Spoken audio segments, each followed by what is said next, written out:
Australia are the ODI champions 2023, making themselves the champions for the 6th time in a billion plus heartbreaks. चुटिया बनाने का धंधा है, बहुत ही बेकार मैच हुआ। प्रेशर नहीं झेल सकती, लेकिन अंदर से मन टूटा हुआ है। थोड़ा ईगो पे आ गया था, दोनों ही बहुत ही खराब थे। बहुत बेकार है, बहुत खराब था। इतनी कमी किस्मत में रही है। The greatest it didn't fight. Rohit Sharma लापरवाही से आउट हुए। टॉस पे ही मैच फिक्स हो गया था पहले से। अरे नहीं मजा आया, नाक कटा दी हमारी। टॉस बहुत इंपॉर्टेंट फैक्टर। यही दुख हो गया, सबने सट्टा लगाया। कंगारुओं के सामने उस पराजय के पश्चात कंगारुओं के घमंड में अब उफान आ चुका था। विश्व विजय का सपना देख रहा वो कप्तान, उस कप्तान का वो खामोश चेहरा, नम आंखें उसके दर्दनाक दर्द को बयां कर रही थी। आंखें तो संपूर्ण भारत की नम थी। उस रात संपूर्ण भारत रोया था, सबका दिल टूटा था। भारत की हर गली में उस रात मातम था, क्योंकि एक बार फिर भारत कफ के प्यास में तड़प रहा था। कई महीने बीत चुके थे, कई मरहम लग चुके थे, लेकिन उस रात का वो दर्द और बैट का वो बयान संपूर्ण इंडियन क्रिकेट फैंस के जहन में जिंदा था। In sport, there's nothing more satisfying than hearing a big crowd go silent, and that's the aim for us tomorrow. और जिंदा थी 19 नवंबर की वो तारीख। इंडियन क्रिकेट फैंस उस रात जिंदा तो थे, लेकिन उनकी जान उस ट्रॉफी के साथ जा चुकी थी। उनके जहन में जान तो थी, लेकिन उनकी ये जिंदगी अब कहाँ जिंदगी थी। सालों से चला आ रहा कप का वो तप, कप का वो वनवास भारत के लिए फिर से जारी था। ऐसे में अब वक्त आता है वर्ल्ड कप 2024 का, और एक बार फिर वक्त था इंडिया वर्सेस ऑस्ट्रेलिया का। कंगारू भरते अफगानों के सामने पराजित हो चुके थे, और उस पराजय के बाद कंगारू कप्तान मिचेल मार्श का ये बयान, We need to win the next match and there's no better team to do it against.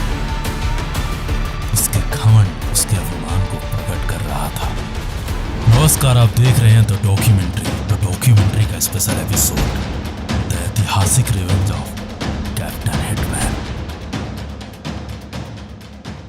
18 नवंबर 2023 उस शाम पैट कमिंग्स का यह बयान, और फिर अगले दिन टीम इंडिया के बल्लेबाजों की यह दर्दनाक बल्लेबाजी देख संपूर्ण भारत मातम में था। उम्मीद गेंदबाजों से थी, परंतु उन गेंदबाजों का प्रयास भी असफल रहा। फिर ट्रेविस हेड और हमारा सपना रह गया। जगह जगह मातम था। इंडियन क्रिकेट फैंस के आंखों में आंसू थे। हम 19 नवंबर को भूलने का प्रयास कर रहे थे, और फिर मिचेल मार्श की वो बयानबाजी अब संपूर्ण भारत के जहन में एक आग का काम कर रही थी। एक ऐसी आग लग चुकी थी जिसका सिर्फ एक ही इंतकाम था, बदला।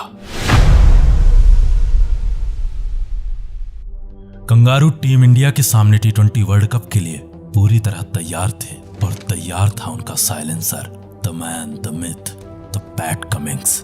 घनघोर बादलों के बीच ये मैच प्रारंभ होने वाला था। टॉस जीतकर कंगारू कप्तान ने भारत को पहले बल्लेबाजी का आमंत्रण दिया। इस मैच का इंतजार कर रहा संपूर्ण भारत। सबकी निगाहों में ये मैच नहीं बल्कि बदले का वक्त था, और इसी बदले के लिए तैयार था टीम इंडिया का कप्तान, the man, the myth, the hitman, the Rohit Sharma. Match प्रारंभ हुआ। कंगारुओं ने अपनी पुरानी चाल का अनुसरण किया और पहला ओवर फेंकने के लिए मिचेल स्टार्क को मैदान पर उतार दिया। स्टार्क का पहला ओवर कंगारुओं के लिए किफायती रहा। फिर जॉस हेजलवुड का अगला ओवर टीम इंडिया के लिए प्रलयकारी, हृदय विदारक था, क्योंकि इस ओवर में टीम इंडिया के खाते में महज 1 रन आते हैं, और टीम इंडिया अपने सबसे विश्वसनीय बल्लेबाज किंग कोहली के विकेट को खो चुकी थी। ऐसे में सबको डर था वर्ल्ड कप 2023 के उस फाइनल का, कहीं ये कहानी भी उस दिन की तरह न हो। संपूर्ण भारत को अब 19 नवंबर याद आ रहा था। मस्ट नीडेड मैच में कंगारू कितने खतरनाक हो जाते हैं, भारत का बच्चा इस बात को एहसास कर रहा था। परंतु इस बार टीम इंडिया का ये कप्तान एक अलग ही प्लान के साथ मैदान पर आया था। एक ऐसे प्लान के साथ मैदान पर आया था जिसके बाद कंगारुओं के जहन में एक ही इंसान जिंदा था, और वो था अपना कप्तान, the 6 sitting machine, captain Rohit Sharma. क्योंकि तीसरे ओवर में जो कुछ भी हुआ, कहा जाता है कि मिचेल स्टार्क के करियर में ऐसा कभी नहीं हुआ था। मिचेल स्टार्क एक ऐसा गेंदबाज जिसका नाम सुनते ही दिग्गज से दिग्गज बल्लेबाज कांपने लग जाते हैं। उस गेंदबाज को वो कप्तान महज तीसरे ओवर में रिमांड पर ले लेता है, और फिर उसके बाद उसने जो स्टार्क के साथ किया, स्टार्क अपने इस जन्म में उसे कभी नहीं भूलने वाला था। स्टार्क के तीसरे ओवर की पहली बॉल, पहला 6, दूसरी बॉल, दूसरा 6, तीसरी बॉल 4 रन, चौथी बॉल एक बार फिर 6, पांचवी बॉल मिस हिट, छठवीं बॉल वाइड और फिर अगली बॉल 6। विश्व क्रिकेट के सबसे बेहतरीन गेंदबाजों में शुमार वो गेंदबाज उस दिन टीम इंडिया के कप्तान के सामने अपनी लाइन, अपनी लेंथ भूल चुका था। महज 3 ओवर का खेल खत्म हुआ था। अब टीम इंडिया के खाते में 35 रन आ चुके थे। अब सबको इंतजार था हिटमैन वर्सेस मिस्टर साइलेंसर का। ऐसे में कंगारू कप्तान ने 5वें ओवर में उस इंतजार को खत्म कर दिया। 5वें ओवर में the man the myth the silencer को मैदान पर उतार दिया। 5वें ओवर की पहली बॉल और हिटमैन का वो प्रहार, मिस्टर साइलेंसर के साइलेंस पर हिटमैन की खामोशी भारी थी। थोड़ी देर बारिश ने रोका, वरना उस कप्तान की बेरुखी उन कंगारुओं पर बेधड़क बेइंतहा बड़ी बेरहमी से जारी थी। हिटमैन ने बैट के इस ओवर में 15 रन पीटकर महज 19 गेंदों में अपना अर्धशतक पूरा किया। हिटमैन का यह अर्धशतक उनके करियर का सबसे तेज और इस वर्ल्ड कप का भी सबसे तेज अर्धशतक था। मार्स का यह ब्रह्मास्त्र भी अब फेल हो चुका था। हिटमैन के इन विस्फोटक हमलों से कंगारू कप्तान अब भयभीत हो चुका था। हालात इतने गंभीर हो चुके थे कि मिच ने पावर प्ले में अपने टीम के सबसे सफल गेंदबाज को लगातार 3 ओवर फेंकवा दिए। अब पावर प्ले का खेल खत्म हो चुका था। टीम इंडिया के खाते में 60 रन थे। हेजलवुड के अलावा कोई भी कंगारू गेंदबाज टीम इंडिया के सामने गेंदबाजी करने को तैयार नहीं था। 7वां ओवर फेंकने के लिए मिच ने एडम जंपा को मैदान पर उतार दिया, परंतु ऋषभ ने एडम का स्वागत इस छक्के के साथ किया। एडम जंपा ने इस ओवर में 2 छक्के और 1 चौके की मदद से 16 रन लुटा दिए। ऐसे में अब अगला ओवर फेंकने के लिए मिचेल मार्स ने स्टोइनिस का सहारा लिया। स्टोइनिस के इस ओवर में हिटमैन ने 2 छक्के और 1 चौके की मदद से 17 रन बटोर लिए। अब 10 ओवर का खेल खत्म हो चुका था। टीम इंडिया के खाते में 114 रन थे। अब यहाँ से अगले 10 ओवर का खेल बाकी था। रोहित के साथ टीम इंडिया का सूर्या मैदान पर था। धीरे धीरे रोहित का बल्ला अपने शतक की ओर बढ़ रहा था, परंतु सेल्फलेस कप्तान की वो सेल्फलेस पारी 12वें ओवर में एक बड़े शॉट के प्रयास में दम तोड़ देती है। टीम इंडिया का कप्तान महज 8 रनों से अपने शतक से चूक जाता है, परंतु महज 41 गेंदों में 92 रनों की वो पारी, उस पारी का इस्तकबाल संपूर्ण विश्व, संपूर्ण भारत कर रहा था। उसके द्वारा खेली गई वो पारी कंगारू गेंदबाजों के लिए कभी न भूल पाने वाला एक सपना था। अब यहाँ से 8 ओवर का खेल बाकी था और टीम इंडिया के 7 बल्लेबाज अभी भी बल्लेबाजी के लिए बाकी थे। ऐसे में टीम इंडिया को आवश्यकता थी एक महाविस्फोटक प्रलयकारी फिनिशिंग की। अंत में सूर्या, दुबे और हार्दिक ने मिलकर के टीम इंडिया के स्कोर को 200 के पार पहुंचा दिया। ये रहा टीम इंडिया के बल्लेबाजों का स्कोर कार्ड। टीम इंडिया की ओर से टीम इंडिया के कप्तान ने महज 41 गेंदों में ताबड़तोड़ 92 रन बनाए, महज 16 गेंदों में 31 रन बनाए। हार्दिक ने भी शानदार फिनिशिंग टच दिया और टीम इंडिया के स्कोर को 205 के पार पहुंचा दिया। ये रहा कंगारू गेंदबाजों का स्कोर कार्ड। कंगारुओं की ओर से सबसे किफायती गेंदबाज रहे जॉस हेजलवुड। जॉस ने 4 ओवर में मैच 14 रन खर्च किए और किंग कोहली का 1 विकेट लिया। बाकी के सारे गेंदबाजों की इकोनॉमी 10 के पार थी। मिचेल स्टार्क ने 4 ओवर में 45 रन खर्च किए, वहीं साइलेंसर ने 4 ओवर में 48 रन खर्च करके 1 भी विकेट नहीं लिया। कंगारुओं के सामने 120 गेंदों में 206 रनों की एक विस्फोटक प्रलयकारी चुनौती थी, परंतु जिस टीम में Travis Head, David Warner, Glenn Maxwell, Tim David जैसे दिग्गज प्रलयकारी विस्फोटक बल्लेबाज हो, उसके लिए 206 रनों का ये पहाड़ जैसा लक्ष्य किसी भी हालात में असंभव नहीं था। परंतु इस बार भारत का वो कप्तान संपूर्ण तैयारी के साथ मैदान पर आया था और संपूर्ण भारत तैयार था कंगारुओं के हर प्रहार पर अपने जवाब के साथ।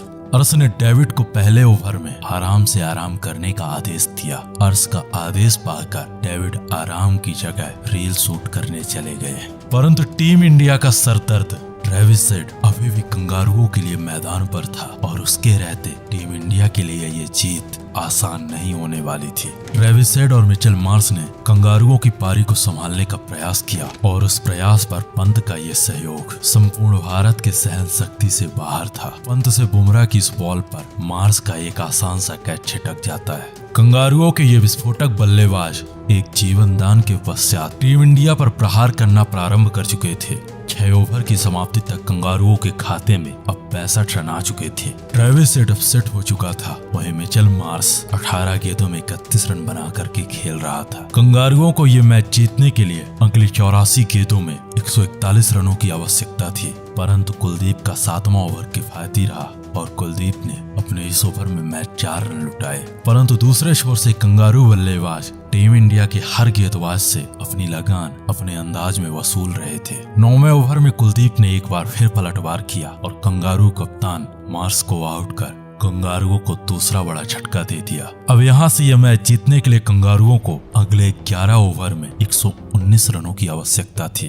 कंगारुओं के खाते में 8 विकेट बाकी थे। वहीं टीम इंडिया का सरदर्द ट्रेविस हेड अब पूरी तरह से सेट हो चुका था। ट्रेविस हेड का ये बल्ला धीरे धीरे संपूर्ण भारत को 19 नवंबर की याद दिला रहा था। उधर मैक्सवेल का इस कदर आगमन, एक बार फिर कंगारू मैच पलटने के इरादे से मैदान पर थे। जडेजा पर बैक टू बैक बड़े शॉट खेलने के बाद अब मैक्सवेल के रडार में था अपने कुल का दीपक कुलदीप। परंतु कुलदीप नाम की वो पहली मैक्सवेल के समझ से परे निकली और मैक्सवेल को क्लीन बोल्ड आउट कर मैक्सवेल को बता दिया, अब हम वो कुलदीप नहीं रहे जो लिपिर लिपिर करते थे, अब हमको चाहिए फुल इज्जत। मैक्सवेल के आउट होते ही टीम इंडिया के कप्तान ने अक्षर पटेल को आक्रमण पर उतार दिया। अक्षर ने अपने इस ओवर में मैच 3 रन खर्च किए। अक्षर और कुलदीप की ये जोड़ी अब इस मैच को पूरी तरह पलट चुकी थी। कुलदीप ने पहले मैक्सवेल को आउट किया और फिर अक्षर ने स्टोइनिस को आउट कर टीम इंडिया के वापसी के संकेत दे दिए। अब लगभग 15 ओवर का खेल खत्म हो चुका था। कंगारुओं के खाते में 141 रन थे। यहाँ से यह मैच जीतने के लिए अगले 30 गेंदों में अब 65 रनों की आवश्यकता थी और ऐसी स्थिति में अर्श ने 16वां ओवर बड़े शानदार तरीके से निकाला। फिर जसप्रीत ने ट्रेविस हेड को आउट कर वर्ल्ड कप के रिवेंज को पूरा किया। हेड के जाते ही संपूर्ण कंगारुओं को विश्वास हो चुका था कि ये मैच अब उनके औकात से बाहर है। हेड के जाने के बाद टिम डेविड और पैट कमिंग्स ने प्रयास किया, परंतु टीम इंडिया के इन गेंदबाजों के सामने कंगारुओं के इन बल्लेबाजों का प्रयास पूरी तरह असफल रहा। टीम इंडिया के ये गेंदबाज इस मैच को अब पूरी तरह पलट चुके थे। कंगारुओं ने जो घाव हमें वर्ल्ड कप 2023 के फाइनल में दिए थे, अब उन्हें उस घाव का एहसास हो रहा था। ये मैच इतिहास हमेशा हमेशा के लिए हिटमैन के उस एक विस्फोटक पारी की वजह से याद करेगा उस कप्तान के उस दर्द, उस प्रलयकारी ताकतवर पारी के लिए, जिसके बाद संपूर्ण दुनिया को विश्वास हो गया था कि जिस दिन टीम इंडिया के कप्तान हिटमैन का दिन होता है, उस दिन किसी भी गेंदबाज का दिन नहीं होता। लेकिन जो बड़े होते हैं वो वाकई में बड़े होते हैं, और जिस बड़प्पन से रोहित शर्मा ने ऑस्ट्रेलिया को मारा है, यकीन मानिए हर एक इंडियन ने दिल से महसूस किया। फिर रोहित शर्मा ने वही किया जो उसको करना चाहिए था। क्या इंटेंट के साथ खेला रोहित शर्मा? क्या उसने फेंटी लगाई है मिचेल स्टार्क की? क्या उसने मारा है? आज रोहित शर्मा ने इस तरह किया, ठक्की टिकी ठा इंडिया के सामने सबकी बैट बज। कहाँ गया ऑस्ट्रेलिया की नंबर 1 बैटिंग? मैं कहता हूँ इंडिया वालों ने, अफगानिस्तान वालों ने जूतियां मारी हैं। वो better team than India to do it against. मानो रोहित शर्मा ने कहा कि भाई साहब ये वाला जो है ना, ये हमने पर्सनल ले लिया। मानो इस मैच में लग रहा था कि वो खुलकर कह रहे थे कि इस बार बदला हम लेंगे, व्यक्तिगत दुश्मनी। तो अगर आप हमारी आवाज हमारे अंदाज में इसी तरह अदर मैचेस की मैच स्टोरीज, मैच डॉक्यूमेंट्री सुनना चाहते हो तो सब्सक्राइब कर लो हमारे चैनल तो डॉक्यूमेंट्री को, क्योंकि यहाँ ऐसा तगड़ा आग लगा देने वाला कंटेंट आता रहता है।